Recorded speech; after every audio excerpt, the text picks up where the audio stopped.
Når man vil afgøre, om ens Renault Diesel har totrins EGR eller ej, så skal man kigge på indgangen til turboladeren. Hvis vi sådan lige starter med at tage en lille udflugt, så kan man sige, at problematikken er, at når en diesel afbrænder diesel, så kommer der rigtig meget fugtighed ud i udstødningsgassen. Faktisk er det sådan, at når man brænder 1 liter diesel af, så producerer motoren 1,4 liter vand, som forsvinder som udstødningsrøg.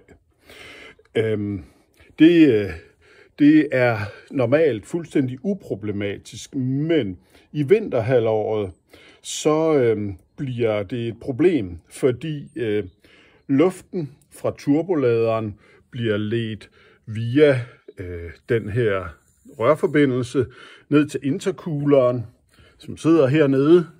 Man kan lige ane den dernede.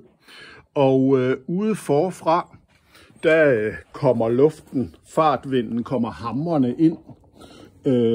Normalvis vil der være åbent her, men jeg har lukket helt af, fordi jeg netop vil undgå, at luften kommer hamrende ind her.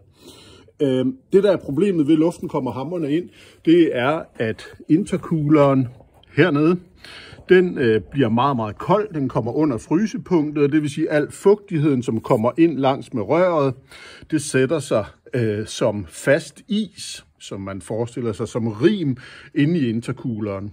Det er ikke noget problem, så længe det sidder der som fast rim, men når det så smelter, så står der og sopper vand nede i bunden af intercooleren, og næste gang motoren bliver drejet op til start, så bliver det suget op igennem indsugningsrøret, som kommer med luften retur nede fra intercooleren og herover til indsugningen.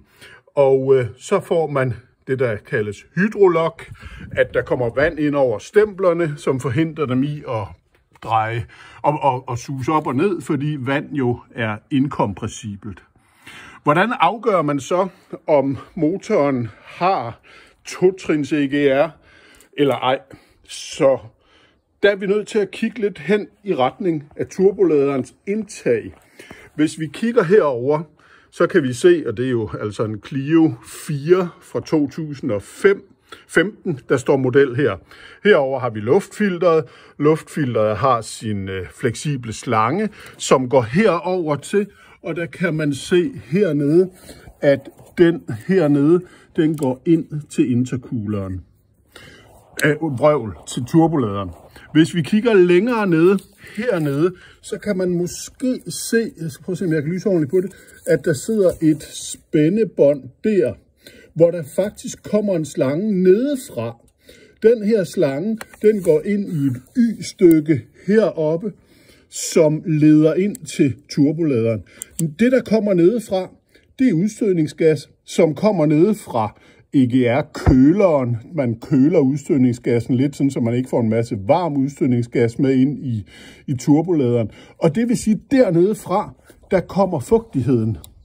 Så hvis man gerne vil vide, om ens motor, den har totrins EGR, så skal man altså ud og kigge herude ved turboladeren og se, om der sidder et Y-stykke, eller om der kun sidder et enkelt rør, som kommer kun fra luftfilteret.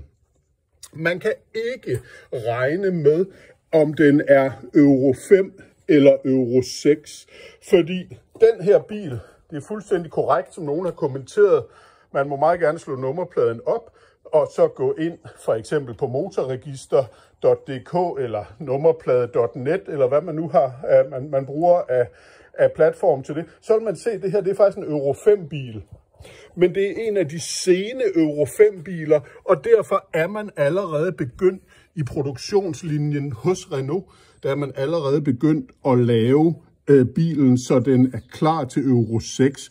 Og det betyder, at den her har problemet på samme måde som alle Euro 6-bilerne. Der er også nogle Euro 6-biler, der ikke har problemet. Og det er dem, der har en vand til luft intercooler. Den ville sidde her, hvis den havde været der. Men der kan man se, der sidder ingenting. der sidder selvfølgelig en oliepåfyldning, og der sidder et indsugningsrør og sådan nogle forskellige ting. Men der sidder ikke nogen intercooler hernede. Vi så det jo også lige før. Den sidder hernede i dybet. Skal jeg se, om jeg kan få lys på den. Den sidder der. Og hvis man har den her intercooler, der sidder herover, en luft-til-luft intercooler, kombineret med en 2-trins EGR, altså den der har Y-røret herover, så kan man løse problemet på enten den måde, som jeg har gjort her, ved at sætte et dækken for. Det kan være, jeg har brugt en gammel yogamåtte her. Det kunne være hvad som helst andet. Det kunne også være nogle rørskåle, man klemmer fast, eller whatever. Alt, hvad der bare lukker af, sådan så intercooleren ikke kommer til at få den her køling, der bevirker, at den kan fryse. Man kan også, det er der også nogen, der foretrækker, man kan også vælge at bore et lille hul i bunden af intercooleren. Så vil jeg anbefale faktisk, at man borer det i røret, der går fra intercooleren, fordi det er nemlig det laveste punkt overhovedet. Og der kunne man for eksempel bore et 2,5 eller 3 mm hul.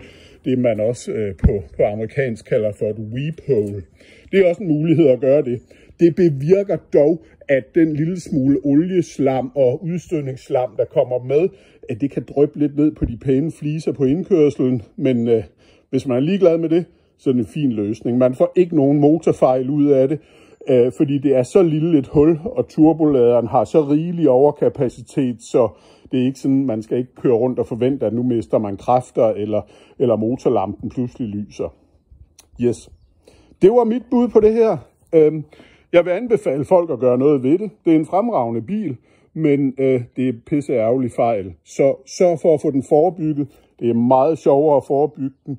De her kolde vinterdage, man kan næsten være sikker som ammen i kirken. Hvis ikke man har gjort noget, så vil der lige om lidt være en masse indlæg på Renault Forum, som fortæller om biler, der nu står med hydrolok. Og nej, det er ikke alle, der oplever det. Det kommer an på nogle kørselsbetingelser. Det er klart, at hvis man bor på en måde, så lige inden man stiller bilen fra sig, så har man høj belastning og får tømt intercooleren, måske fordi man skal køre op ad en stejl bakke med gas på, sådan så man får slugt alt vandet ind i motoren, inden man slukker den, og man har kørt langsomt forinden, så der ikke har været noget fartvind, der har kølet den. Der kan være en masse forskellige betingelser. Derfor så betyder det ikke, at fejlen ikke findes. Det gør den. Så jeg vil bare anbefale, gør noget ved det, før det er galt. God fornøjelse med det.